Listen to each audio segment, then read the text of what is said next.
ఇక్కడ సామాజిక వర్గాలు అనేటువంటి ఇది వచ్చినప్పుడు అంటే ఎస్పెషల్లీ 2014 ఎన్నికల ముందు కాపు సామాజిక వర్గం ఓట్ల కోసం పవన్ కళ్యాణ్ గారి దగ్గర ఆయనకి వెళ్ళి ఆయన మద్దతు స్వీకరించారు అనేటువంటిది జనరల్గా అనుకుంటారు. కానీ ఆ మద్దతు కేవలం వెస్టు ఈస్టు జిల్లాలకే పరిమితమైందా, లేకపోతే కృష్ణా, గుంటూరు, ప్రకాశం, నెల్లూరు అట్లా కూడా అనంతపురం అట్లాగా మొత్తం వర్కౌట్ అయిందంటారు? వెల్, పవన్ కళ్యాణ్ గారి వల్ల ఓన్లీ కాపులే మాకు సపోర్ట్ చేశారా, మిగతా వాళ్ళు కూడా చేశారంటే ఐ థింక్ అందరూ చేసి ఉంటారని నేను అనుకుంటున్నాను. పవన్ కళ్యాణ్ అభిమాని ప్రతి ఒక్కరు కూడా తెలుగుదేశం పార్టీకి చేశారు. రెస్పెక్ట్ వాళ్ళల్లో మెజారిటీ కాపులు ఉండొచ్చు, అది నాకు తెలియదు. ఆ డెమోగ్రాఫిక్స్ ఏంటో పవన్ కళ్యాణ్ గారికే తెలియాలి.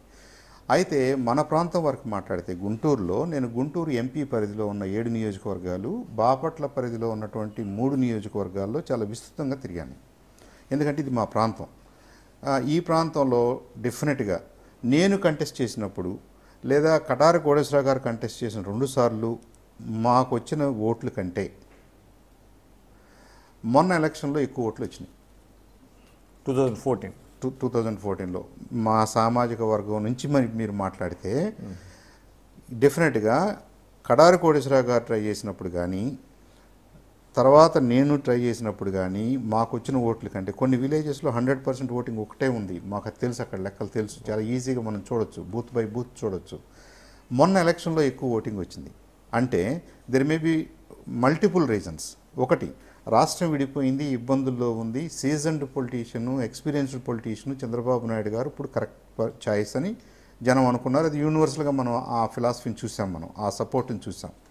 రెండోది, పవన్ కళ్యాణ్ గారు కూడా చంద్రబాబు నాయుడు గారిని సపోర్ట్ చేస్తున్నారు కాబట్టి ఆయన అభిమానుల్లో నుంచి ఇంకొద్దిగా పర్సంటేజ్ కూడా కలిసి ఉంటుంది దీనికి. మాకు గుంటూరు ఎంపీ గెలవటంలోనూ బాపట్ల ఎంపీ గెలవటంలోనూ చాలా విలేజెస్లో దాదాపుగా 30-40 విలేజెస్లో ఫస్ట్ హ్యాండ్ నేను ట్రై చేశాను కాబట్టి, క్యాంపెయిన్ చేశాను కాబట్టి ఐఎమ్ కన్విన్స్డ్ దట్ ఆ 30-40 ఊర్లో గతంలో ఎప్పుడు అంటే అన్నగారి టైంలో 83లో ఎలా జరిగిందో నేను కామెంట్ చేయలేను. 1994లో బాగా జరిగిందని చెప్తున్నారు, అది కూడా వదిలేద్దాం, 2 ఎలక్షన్స్ వదిలేద్దాం. తర్వాత జరిగిన అన్ని ఎలక్షన్స్లో కనుక మనం చూసినట్టయితే బూత్ వైజ్గా చాలా ఊర్లో చాలా మంచి ఓటింగ్ వచ్చింది మనకి.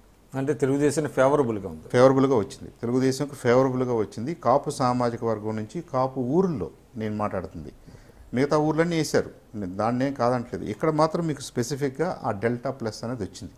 ఆ డెల్టా ప్లస్ని అదే రీతిలో మనం దాన్ని రికగ్నైజ్ చేయాలి, వాళ్ళకి ఆ గుర్తింపు ఇవ్వాలి, వాళ్ళకి ఆ సేవ చేయాలి. ఆ సేవ చేయడానికి ఎవరైనా చేస్తారు కదా అనుకోవటం ఒక పద్ధతి.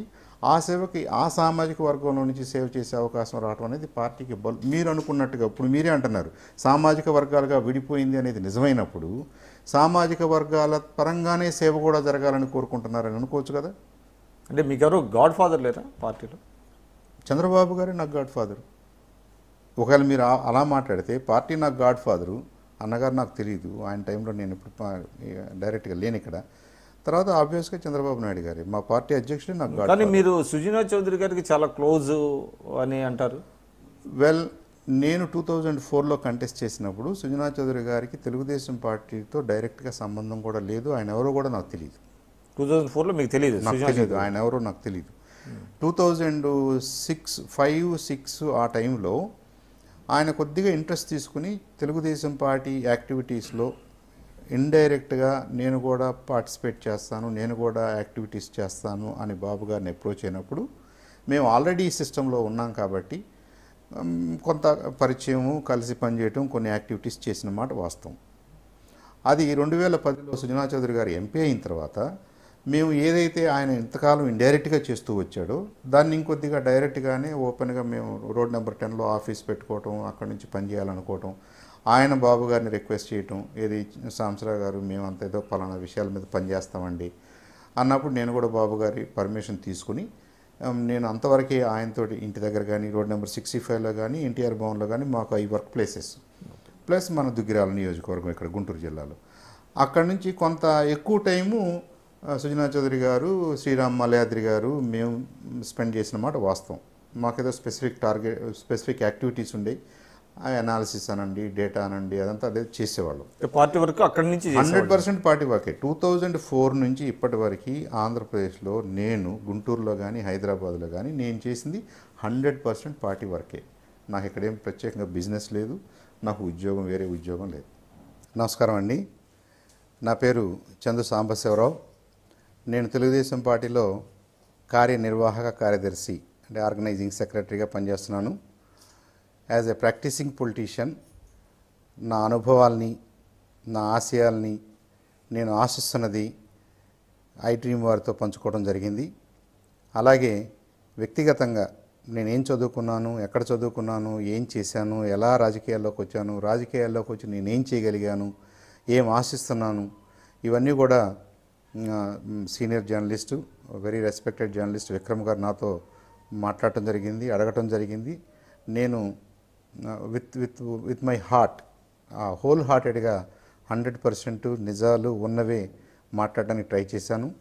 వ్యక్తిగతంగా ఎవరి మీద నాకు ద్వేషం కానీ, ఇబ్బంది కానీ, లేదంటే ఎవరో ఏదో చేశారనే కోపం కానీ నాకు ఎప్పుడూ లేదు.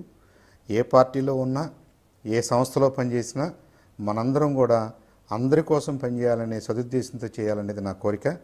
దానికి డెమోక్రసీ, ప్రిన్సిపల్స్ ఆఫ్ డెమోక్రసీ ఎంతో ఉపయోగపడుద్ది. కాబట్టి ప్రజాస్వామ్య వ్యవస్థను గౌరవించుకుంటూ ప్రజాస్వామ్య వ్యవస్థలో మనందరం పనిచేయాలని, మన పార్టీలు ఏవైనా, మన విధానాలు ఏవైనా, మన ఇంట్రెస్ట్లు ఏవైనా, మనకు నచ్చింది ఏదైనా సరే అల్టిమేట్గా we should yield for democratic principles. ప్రజాస్వామ్య ప్రిన్సిపల్స్కి, ప్రజాస్వామ్య వ్యవస్థకి ఈల్డ్ అవుతూ మనం కలిసి పనిచేయాలనేది నా కోరిక. ఇంతవరకు వాచ్ చేసినందుకు మీ అందరికీ ధన్యవాదాలు.